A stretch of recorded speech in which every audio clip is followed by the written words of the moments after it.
Hello and welcome to episode 4 of me and Ewenique Astrid's fiber collab. And basically, quick recap if you are new here. Basically, we took 1.1 pound of Ashford's vanilla fiber and we are spinning it up and going to dye it and go through all that process and weave it into a final project.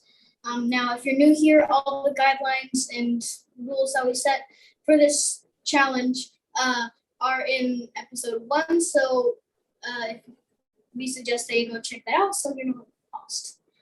So today we are going to discuss plaid and stripes. So on episode 2, we discussed the possibilities of plaid and everything you can do with them. And last step, and we mentioned plaid and stripes and supplementary stuff. So last week and we did all the supplementary stuff, and now we're doing plaid. Yep. So you want to get us started on your plaid sample? Yep.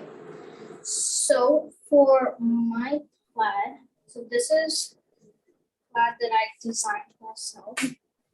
So basically, plaid is basically a bunch of stripes and squares. So the predominant color in this is red. Then we have a bunch of other stripes. So here we're gonna do repeats of red. Then we're gonna have yellow. Then we're gonna have red again.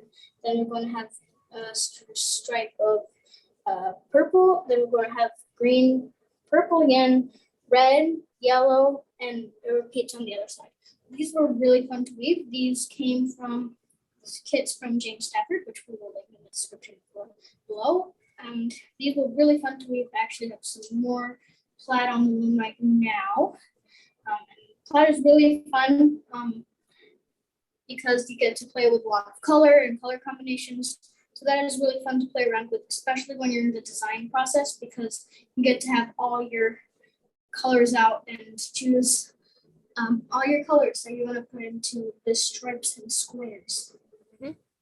Yep. So yeah, and plaid always has to be completely squared. Like that's like the traditional way to do it. I had something that was sort of plaid that I wanted to contribute to. This is another Jane Stafford sample, and this is her parrot warp, which is inspired by one of her parrots. And this is an amazing kit. It's got great colors. And Jane loves Fibonacci sequences. So this warp is almost entirely Fibonacci sequences. It starts with 20, 30, 50, and then 80, and 180? And I think, so here I kind of squared that off. So I squared it off with the fuchsia sample, and then the yellow, and then I squared it off with the big blue, and then the yellow again, and then the pink again. So that's sort of plaid. And I did do this in a twill, and I changed the twill direction every time. So that's that. And then onto stripes. So I actually did on the same warp, I did stripes and plaid. I did all kinds of combinations. I put on a nice long warp and then put tons of different things. Stripes, I know it's crazy stripes. This I used Fibonacci again. I carried up my sides, but I did I changed colors every 6 picks. So I do 6 of one color and then this kind of dark navy that she has as little lines through the warp. So I started on this end. I started with 2 of the yellow, which adds up because she has 20 of the yellow in the warp. So then I squared it off with 2 stripes in the weft. And then 3 of this orange for 30 threads in the warp. And then kind of just continued like that. So then it goes 5 of this light pink, and then 8 of the fuchsia, and then I only did 10 of the peacock because it was actually getting kind of long, but you can see I carried the concept through for most of it, and I did that for 2 towels. So let's see what else. And this was in plain weave. The threading was, I forgot to mention, the threading was straight draw on 4 shafts with floating selvage, so I could do all kinds of things. Kai, did you have any samples that you wanted to share of stripes? Nope. Okay, so I'll share my next one in that case. This is a scarf that I was trying out Jane's dented scarves, where you leave gaps in the reed. You do 1/2 inch of threading and then a 1/2 inch gap in the reed. And that's supposed to create this really amazing lacy type of weave, but still done on plain weave. So it's a nice, simple way of doing really nice lace. So I tried this with handspun, and it kind of, I guess because I used wool for the handspun, it closed up on the warp, but the warp is still striped, so you can still see that. And it actually came out. This is one of my favorite handspuns that I've done. It's got an amazing color change to it. And Kai mentioned that it looks like celery. So yeah, there are my samples. So, and stripes is just an amazing way to create variation. It can be tricky to get clean edges if you're going to carry up your sides, but I just thought I'd share 2 examples of stripes in the weft and stripes in the warp. I will say usually stripes in the warp are a lot easier because then you can just pick a solid color that pairs with your warp nicely and just do that one color the whole time. It's definitely a lot more efficient, but I'd say both of them work. But I also just wanted to add that plaid can be just such a beautiful thing if you do it That's in fun. all kinds of combinations. Yeah, plaid is so fun. You can do all kinds of, yeah, plaid, you can just do all kinds of crazy combinations.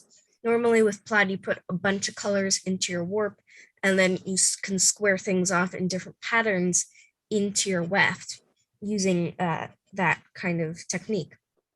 And I will note that it is nice to put, like Jane has in here, these dark dividers. You could do a base of a dark warp and then colorful dividers.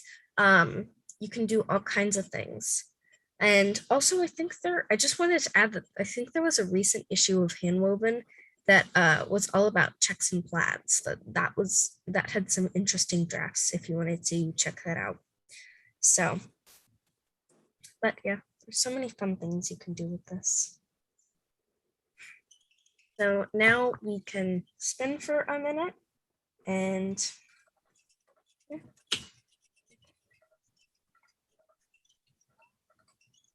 Kai has made decent progress. What number bobbin are you on, Kai? So this is bobbin, technically number 3. This is the finished bobbin. So it's very squishy. So it's not as much yarn as it looks because there's a lot of air in it. So, but it's enough. And that's one bobbin finished. So this is bobbin number 2. This is what that's looking like. So yeah. Hopefully by next week, I might be on bobbin number 3. Nice. Yeah, I have not been working on mine much because I've been busy with some other important projects.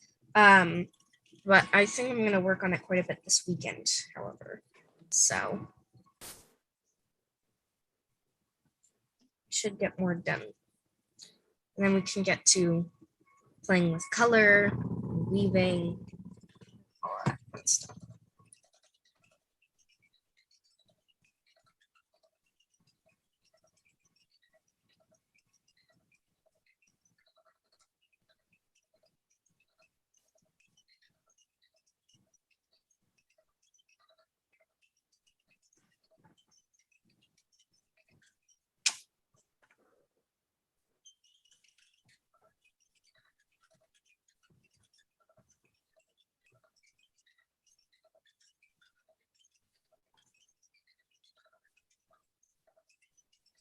I think my tension got messed up somehow, but let's see.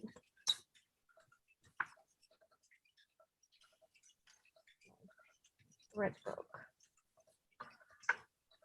Maybe I just wasn't paying good enough attention. All right, well, we hope you enjoyed. And if you have any fun plaid or stripe samples, please feel free to share. We'd love to see your amazing creations. And we'll link the fiber that we are using in the description and each other's Instagrams. And thanks for joining. And we'll also be posting the links to our samples, the links to the kits. And remember, we'll be posting every weekend, and we'll see you next time. Bye.